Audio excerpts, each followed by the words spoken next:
Last night couldn't make out the views, so ta-da! Wow! So it turns out to be a parking lot view with a little bit of sea view. Well, I'm not disappointed. Good morning, Jeju, and good morning, buildings and cars. Now let's get ready. I hope you can see my outfit through this toothpaste sized mirror they stuck outside the elevator. I was running late, so this is my breakfast plate. It looks like it's judging me. My bad plating. The seaweed soup tasted like ocean, but I finished it all. Now it's itinerary time, and today's itinerary is Chef's Kiss. Mwah! We're heading off with the Sunbang Mountain Cruise ride. Next stop is the Camellia Hills Botanical Gardens. After that, the fancy Ozolok Tea Museum. And last but not the least, a walk on the Hyopje beach. Basically, beach, flowers, cruise, tea and chaos. Let's go!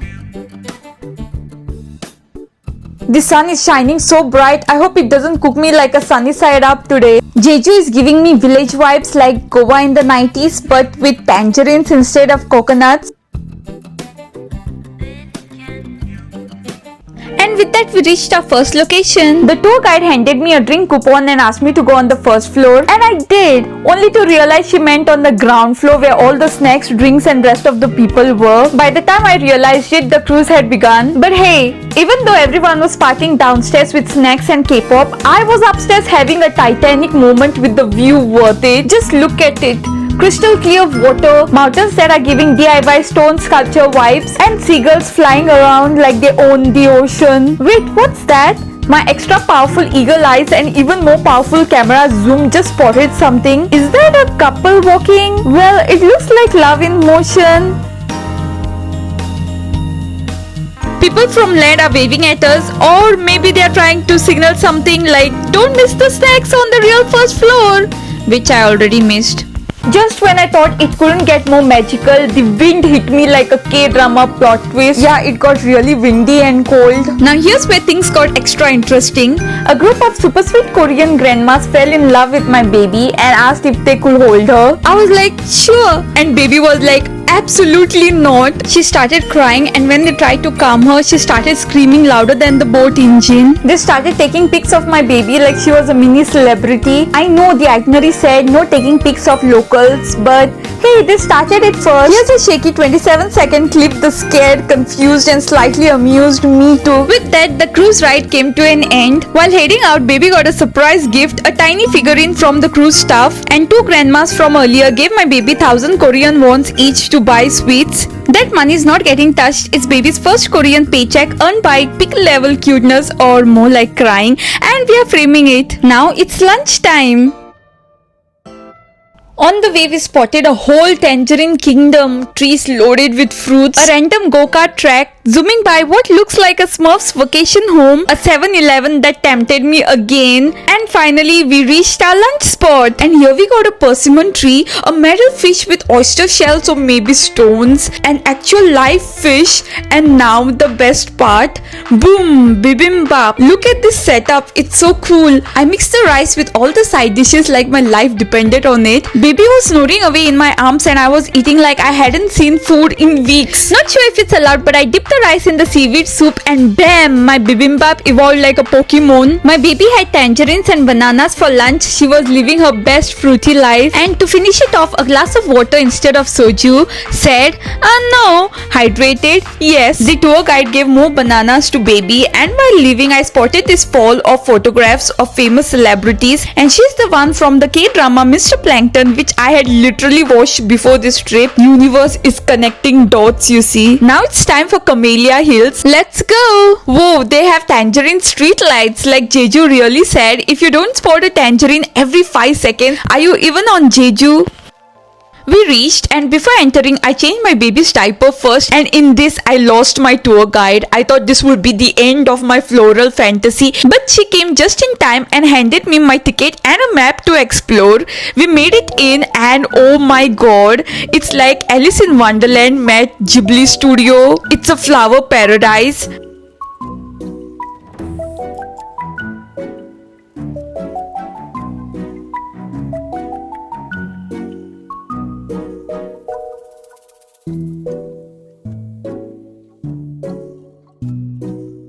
flowers, fountains, fairy lights, very dreamy, very Instagrammy, which I don't use but I still post. Even the snakes and bees warning signs are cute, like, hey, I might bite you but I'm adorable. I visited the flower cafe and bought some sweets and camellia tea, and now I'm sipping like royalty. Even my cup says, she fancy. The tea was very refreshing though. I didn't shop anything else over here, but I did take some photos.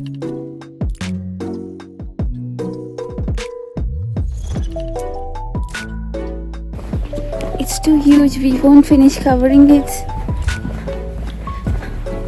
I brought some candies. Before leaving, I found what looked like an Alice in Wonderland style cafe. Did I need more sweets? No. Did I buy more sweets? Absolutely. With that, I exited this floral maze. I skipped buying the same souvenirs twice and exited the Camellia Hills.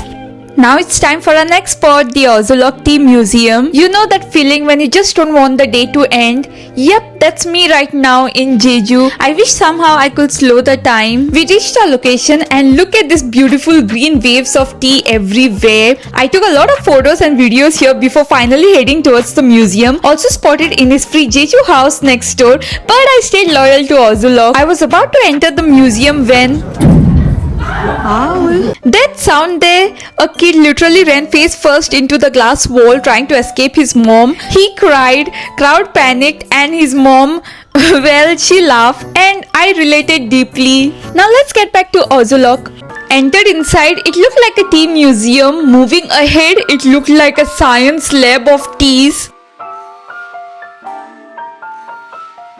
They even had sniff test stations, and I was like, yeah, this one, the tangerine one, smells refreshing, and headed straight towards the tea station to get my first tea sample, and that was the best tea I ever had. After that, I tried the roasted green tea and the classic green tea, which were equally good. Yeah, I'm trying to behave as if I'm a tea sommelier in training.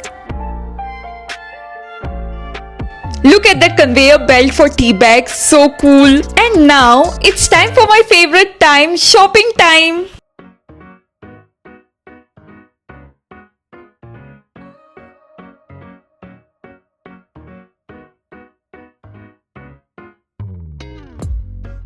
I scanned all the products and ended up buying tea bags. I was about to leave when I spotted the dessert cafe, Matcha Heaven. So I ran there. The display got me confused and hungry with so many options. And since I had never tasted matcha before, I ditched the chocolate and went for the biggest and fancy looking glass of matcha they had. Plus a matcha macaron and a regular matcha soft serve for my sponsorer. Tasted the waffle. It was bittersweet. Baby stole a bite. Nah, actually the whole waffle.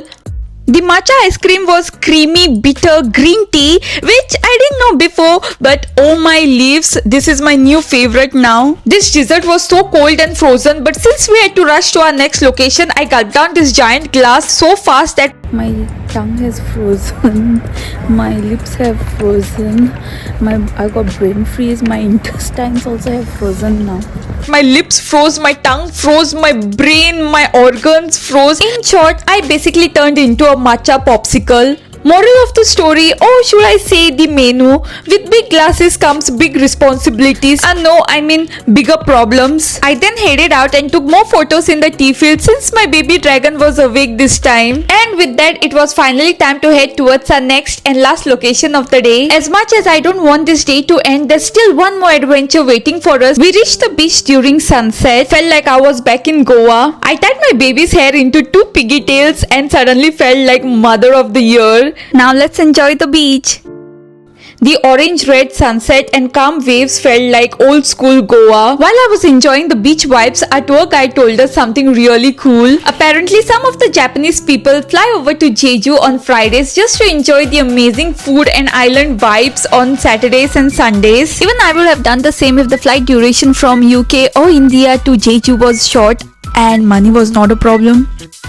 And just like that, after a whole day of beaches, cruise, tea fields and flower gardens, it was time for dinner.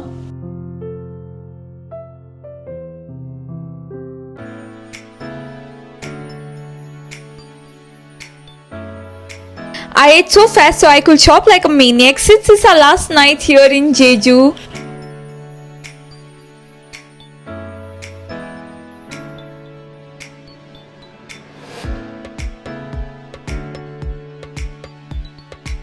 After that, back to the hotel, but the night isn't over yet. So I'm back in the room. We're going to the convenience store later because today is our last day.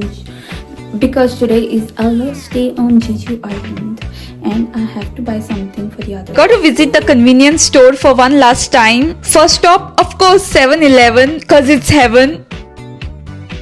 Look at all these ramens over here. They got buldak and some other ducks too, spicy noodles and whatnot. But I went straight to the fridge and grabbed the Coke because it's a different flavor. A Hello Kitty drink because I'm curious to know the flavor. And of course soju for my flight back home.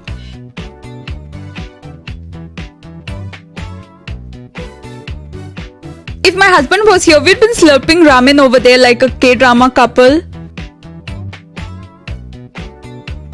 Grabbed a Baskin Robbins drink, and I was very disappointed when I came to this aisle because they didn't have my favorite sweet potato buns. But I was relieved to see that they had at least these cookies in stock. With that, I checked out from 7-Eleven and headed straight to Blue 24 because I wanted to see this convenience store too. I didn't buy anything over here except for the sausages which I had seen in a K-drama. With that, I finally dragged my haul back to the hotel. But wait, there's more. The hotel bakery. The bakery had this lonely bread staring at me, trying to convince me to buy them. They seemed nameless, so I asked the staff about its name, and he said something which my ears heard, poke bun. And I was like, poke bun? And he was like, no. Even after he told me twice, I still couldn't understand what he was saying. My ears just gave up. So finally he typed it on his phone, mocha bun. And that's when I felt so bad. Like, sir, I'm so sorry. It's not you. It's my brain on vacation mode. I ended up buying one mocha bun and one chocolate latte for myself and one cafe latte for my sponsorer. With that, it's time to head back to my room. I don't know why I'm feeling sad that we are traveling back to Seoul. I like Jeju. And before I go to sleep, it's time to taste test my late night haul. This bread looks so pretty. I don't know how they make their food look so good. It looks unreal. So this is a coffee bread with custard filling in it. I never had anything like this before and it's so good.